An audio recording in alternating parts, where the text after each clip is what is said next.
5 సభ్యులపైన అనర్హత పిటిషన్ కొట్టివేత. అంటే స్పీకర్ గారు నిర్ణయించారు ఏమని, వీళ్ళు బీఆర్ఎస్ ఎమ్మెల్యేలే. ఎవరెవరు?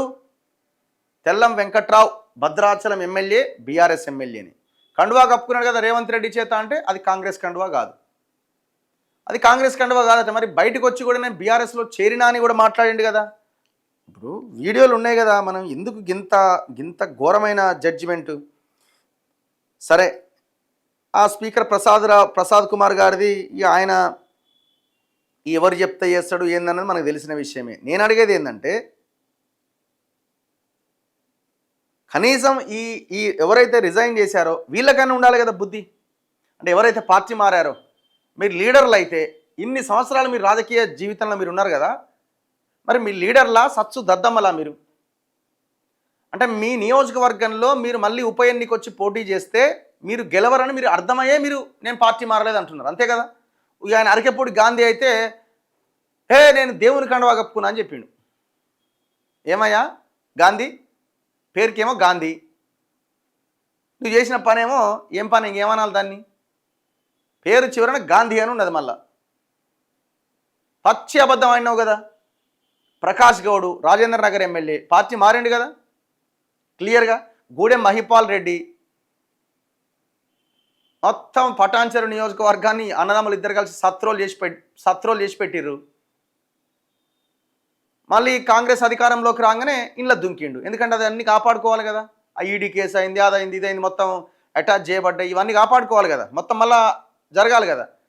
వేం నరేందర్ రెడ్డిని ముందు పెట్టిండు. వేం నరేందర్ రెడ్డి సహకారంతో మొత్తం ఎస్ఐలని సీఏలని అంతా మళ్ళీ పాత్రలను మళ్ళీ తెచ్చి ఆడేసుకున్నాడు. నేను పార్టీ మారలేదు అంటున్నాడు. ఏం దుర్మార్గం ఇది. మళ్ళీ పార్టీ కండువా కప్పుకున్నాడు, బయటకు వచ్చి నేను కాంగ్రెస్లో జాయిన్ అయినా అన్నాడు. అది అయిపోయింది.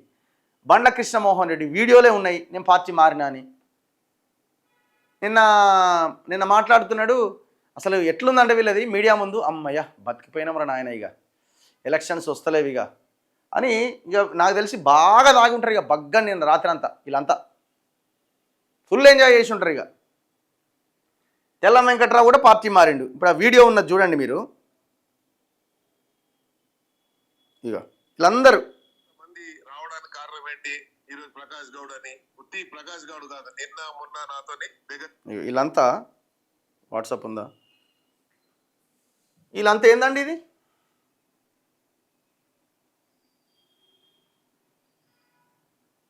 వైరల్ అవుతున్నది సోషల్ మీడియాలో. దీనికి ఆన్సర్ ఉందా మీ దగ్గర?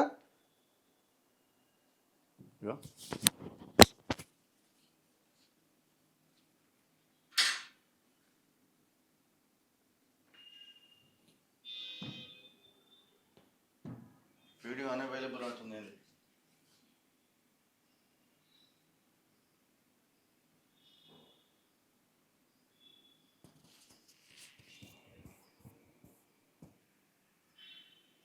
ప్లే అవుతలేదు, వినండి ఒక్కసారి. ఎమ్మెల్యేస్ ఇంతమంది రావడానికి కారణం ఏంటి? దానం నాగేందర్, ప్రకాష్ గౌడ్ అని,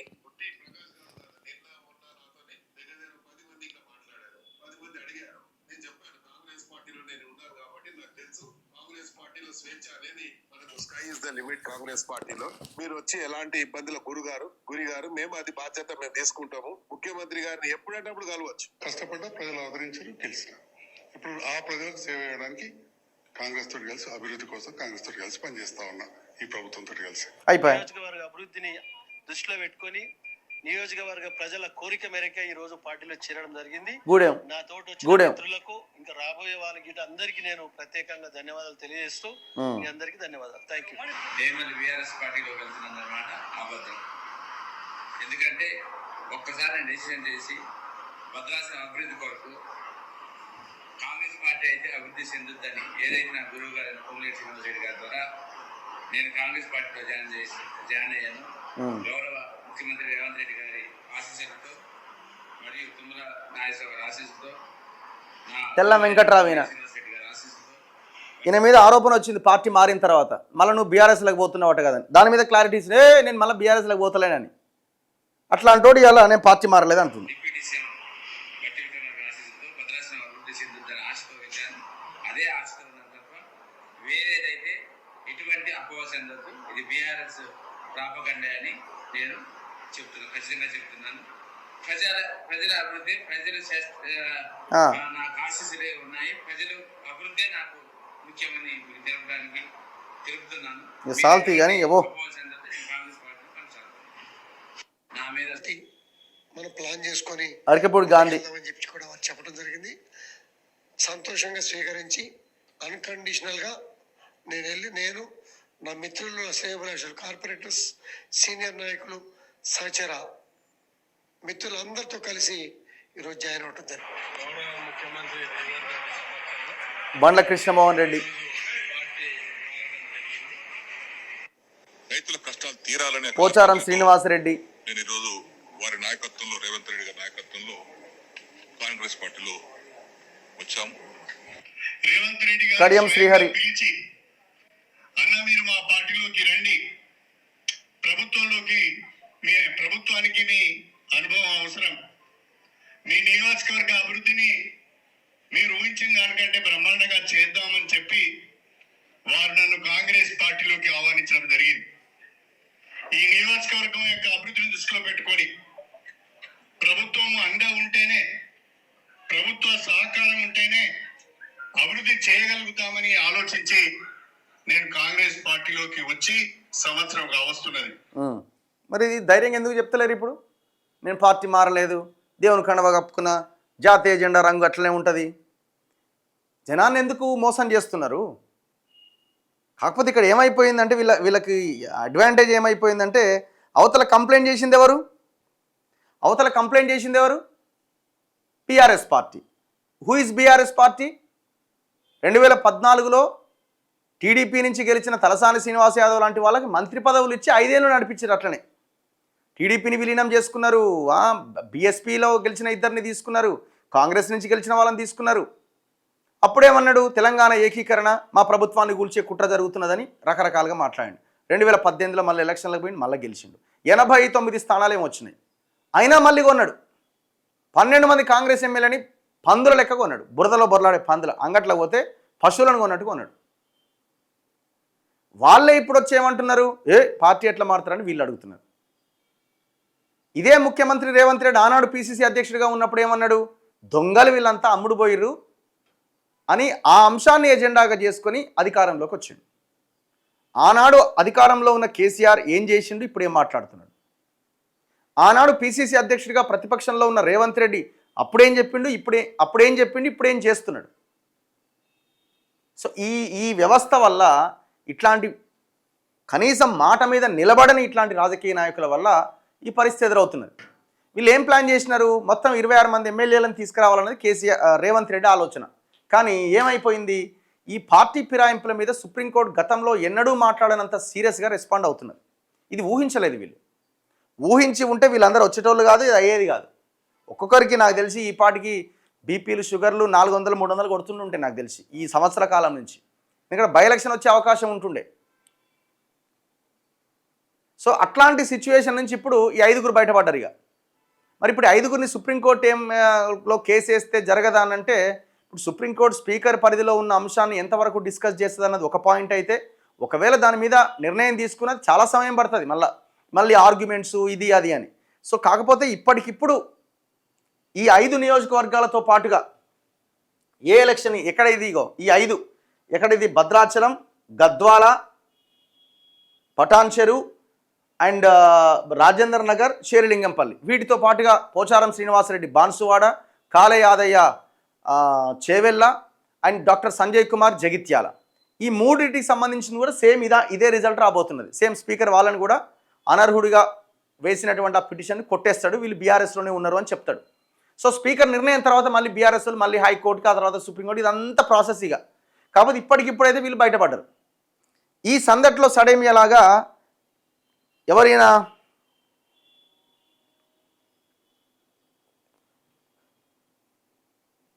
నిన్న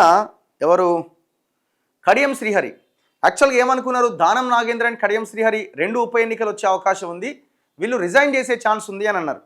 అయితే కడియం శ్రీహరి చాలా తెలివిగా ఏం మాట్లాడిండు ఆ మధ్యకాలంలో? నేను ఎట్టి పరిస్థితుల్లో రాజీనామా చేసే ప్రసక్తే లేదన్నాడు. అప్పుడే చాలామందికి అనుమానం వచ్చింది, అరే ఎట్లా మరి నా రాజీనామా చేయకపోతే అనర్హత వేటేస్తాడా? అనర్హత వేటేస్తే ప్రభుత్వం ఇరకాటంలో పడుతుంది. స్పీకరే అనర్హత వేటేసింది అనుకోండి, కాంగ్రెస్లోకి వచ్చిన ఎమ్మెల్యే మీద అనర్హత ఏంటంటే ప్రభుత్వానికి చెడ్డ పేరు కదా. సో ఆ చెడ్డ పేరు రాకుండానే ముందుగానే రిజైన్ చేద్దాం అనేది ప్లాన్.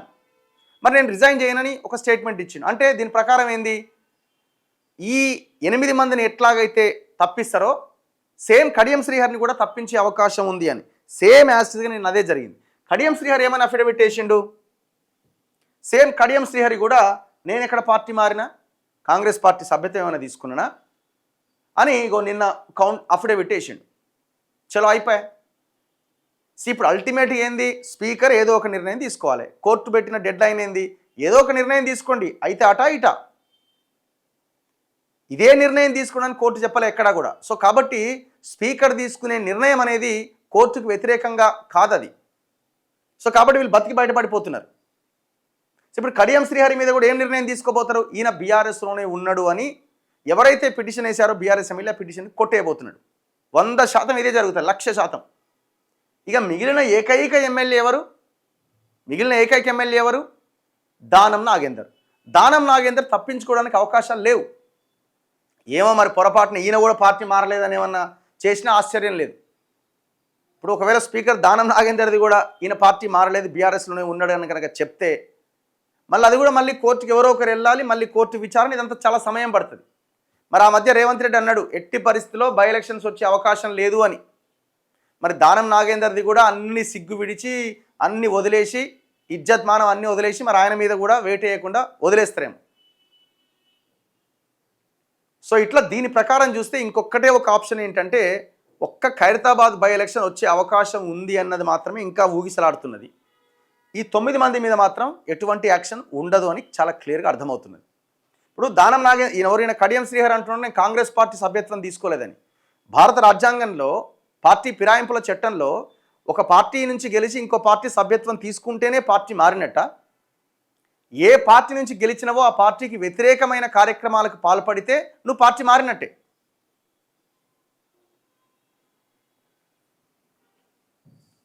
సో ఇట్లా ఈ యొక్క ఎపిసోడ్ నడుస్తున్నది.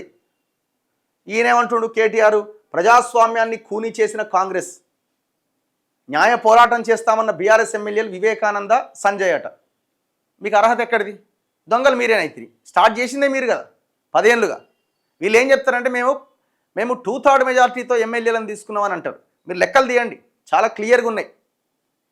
ఈ 2/3 మెజార్టీ ఎమ్మెల్యేలు మొత్తం ఒకేసారి పోయి గంపగుత్తగా బీఆర్ఎస్లో జాయిన్ కాలే. ఆ రోజున కూడా ఒక్కొక్కరు అయ్యి స్పీకర్కి ఆనాడే కంప్లైంట్ చేసింది. ఆనాడు కాంగ్రెస్ ఉన్నప్పుడు కాంగ్రెస్ కంప్లైంట్ చేసింది, ఇగో పలానా 2 ఎమ్మెల్యేలు పార్టీ ఫిరాయించి వీళ్ళ మీద చర్యలు తీసుకోలే. ఒక 5-6 నెలలు ఇదంతా ప్రాసెస్ జరిగి మొత్తం ఎమ్మెల్యేలు 12 మంది 2/3 మెజార్టీ వచ్చిన తర్వాత విలీనం అన్నారు. సో ఇప్పుడు దాన్ని ముందు పెట్టి మేము మొత్తం విలీనం చేసుకున్నాం, అది రాజ్యాంగబద్ధంగా జరిగిందని తప్పుడు మాటలు మాట్లాడతారు కేటీఆర్. ఇప్పుడు అది కూడా అర్థం లేని మాట. కాకపోతే వీళ్ళకి అర్హత లేకుండా పోయింది బీఆర్ఎస్ వాళ్ళకి. మీరు చేసిన పని ఏంది? దొంగ పని. మీరు ఆనాడు కేటీఆర్ కేసీఆర్ చేసి ఈనాడు రేవంత్ రెడ్డి చేస్తున్నాడు. ఈ దద్దమ్మలు 10 మంది ఎమ్మెల్యేలు ఎలక్షన్ ఫేస్ చేసే శాతగాక ఓడిపోతామన్న భయంతో ఇప్పుడు ఇది చేస్తున్నారు. ఆనాడు గెలిచిన బీఆర్ఎస్లోకి పోయిన కూడా అదే పరిస్థితి.